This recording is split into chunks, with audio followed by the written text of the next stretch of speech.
Il est une opinion très partagée selon laquelle les dirigeants d'entreprise connaissent mieux leurs affaires que les investisseurs externes.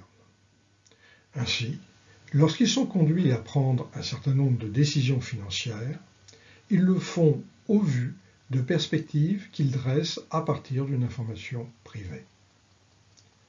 On peut supposer dès lors que l'annonce de ces décisions est perçue comme une vraie nouvelle par le marché qui réagit en conséquence.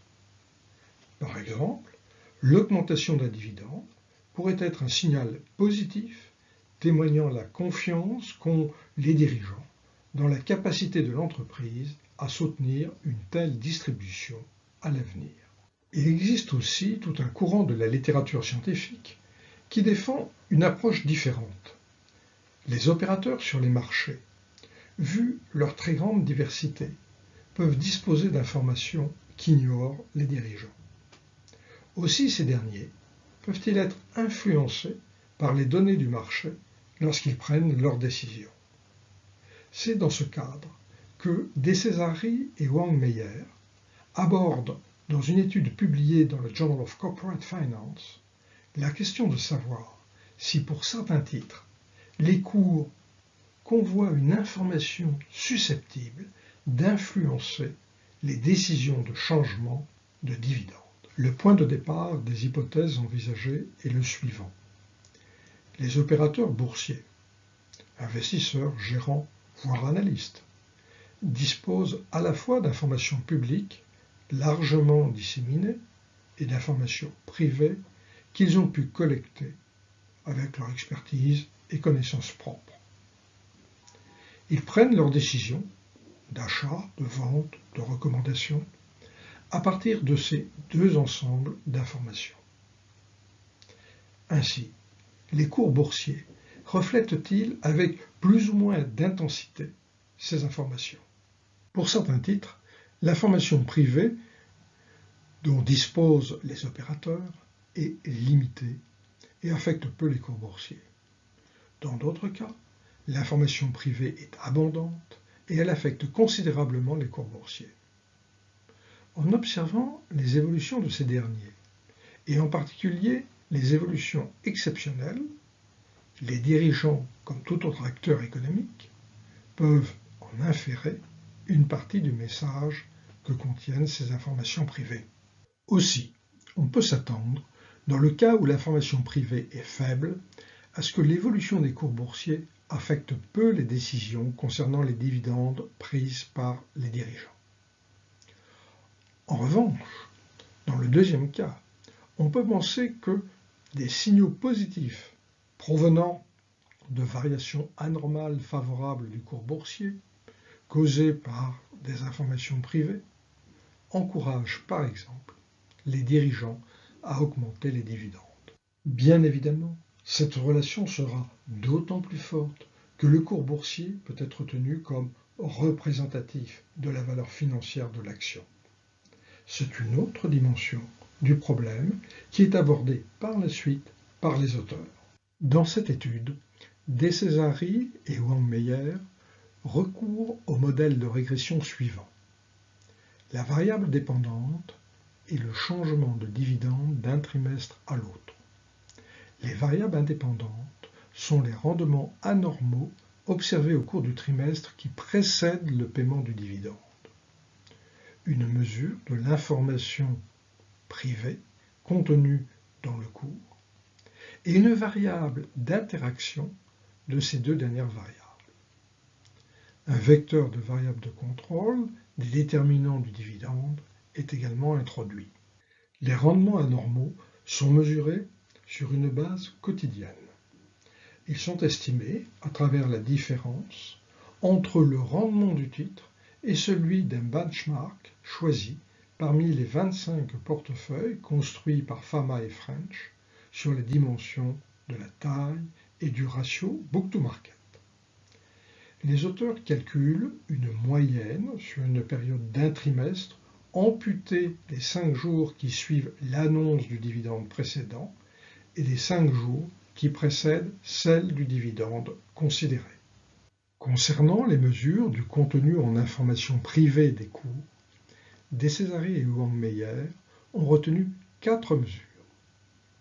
En premier, celle de Rolle, qui est égale au logarithme de 1 moins R2 divisé par le même R2, ce R2 étant le coefficient de détermination d'une régression du rendement du titre sur un indice de marché et un indice sectoriel, pour ainsi retrancher en quelque sorte les effets dus au marché tout entier ou au secteur.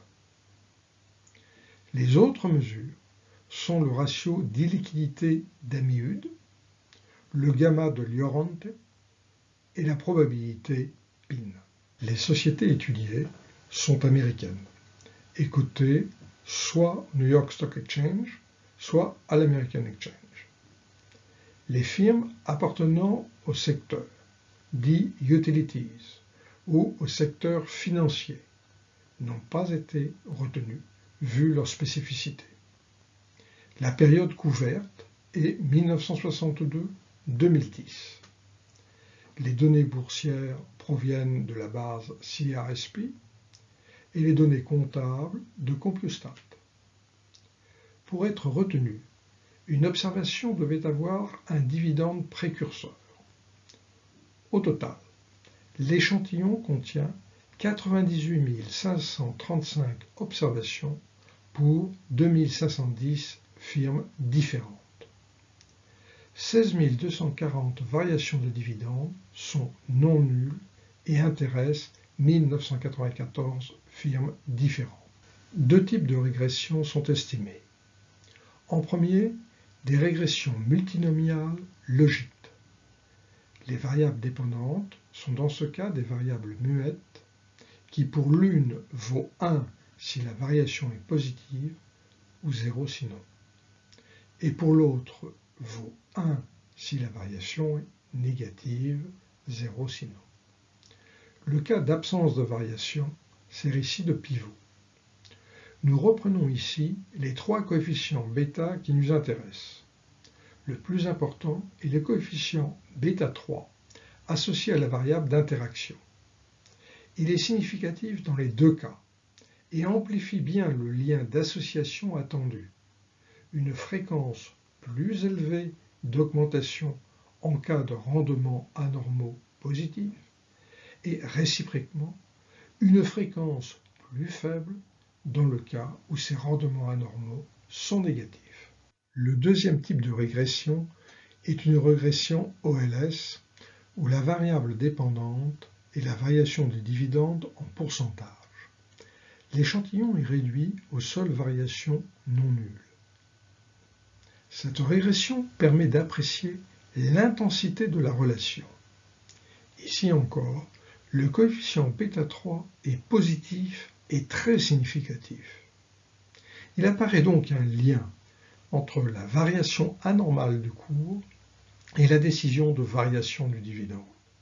Ce lien est encore plus intense quand le contenu en information privée est élevé, contenu mesuré ici à travers le R2 de Rolle.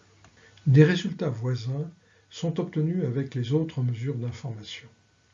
Par parcimonie, nous ne reprenons ici que les estimations du coefficient β3 associées à la variable d'interaction. Elles sont significatives, du moins en ce qui concerne les variations positives de dividendes. Concernant la régression LS, les estimations sont toutes positives et significatives dans 2 cas sur 3. L'association semble donc robuste. Cette association n'implique pas pour autant un lien de causalité. Il est possible, par exemple, que les investisseurs informés et les dirigeants aient accès à une même source d'information, incitant les uns à négocier le titre et les autres à modifier le dividende.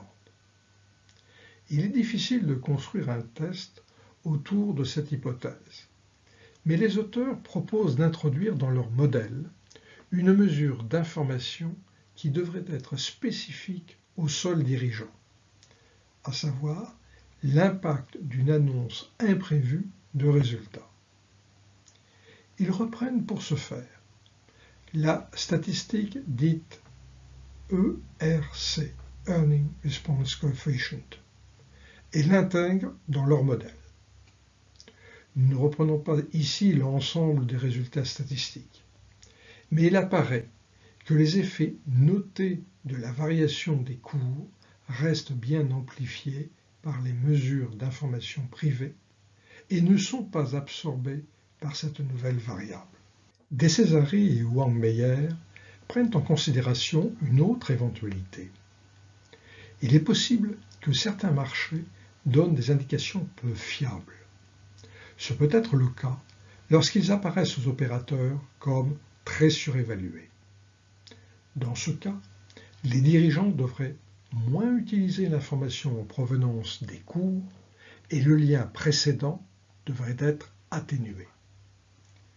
Les auteurs introduisent dans leur modèle une mesure de surévaluation développée par Rothskopf en 2005. Les résultats obtenus sont doubles.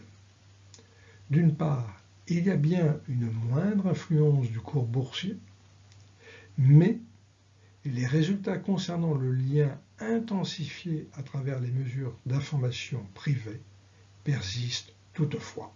En conclusion, cette étude de Cesari et Wang Meyer apporte des éléments qui soutiennent la thèse selon laquelle des changements anormaux de cours proviennent d'informations nouvelles susceptibles de modifier les décisions financières.